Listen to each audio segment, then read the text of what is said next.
Self-abandonment is when you choose other people's comfort over your own well-being, repeatedly. But have you ever asked yourself why you prioritize other people's feelings and needs? Self-abandonment happens in an attempt to gain approval, avoid conflict, or maintain relationships. The root is a lack of self-trust, but the consequences are horrible. Anxiety, depression, low self-esteem, lack of healthy relationships, inability to set boundaries. And I don't even want to get into the burnout that leads to absolute physical and emotional exhaustion. Self-abandonment is primarily a pattern of behavior, and that behavior is usually rooted in childhood experience. It shows up in adults who grew up in an environment where their needs were constantly dismissed or met with anger, or they were punished for having them. Think, stop crying, don't be so sensitive, it's not that bad. So instead, kids learn to shut down their emotions to avoid conflict. It shows up like people pleasing, you say yes when you mean no, agree with opinions that you don't actually share, you ignore your own needs, suppress emotions, particularly those that seem inconvenient to others, like you stay quiet when you're hurt, or you convince yourself you're overreacting when your reaction was in fact perfectly appropriate.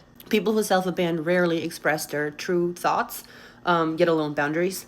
In my decade of experience, I have found that people like that usually don't even know what makes them happy, or they cannot focus on what they want anymore because they spent so much time making other people happy. Perfectionism is often masked as self-abandonment because the belief is I must be flawless to be worthy. So you end up hiding your struggles and you don't show up the way that you truly want to show up because the vulnerability required to do so just feels too risky. I struggle with perfectionism a lot, but I also downplay it and minimize my own experience. And this is not just your achievements, but it's also the pain you experience. Oh, this wasn't so bad, or oh, it's not so bad, it's okay, I'm fine. Recovery involves learning to honor your feelings, but also set boundaries and honor your authentic self and say the thing you want to say. Remember, your needs matter.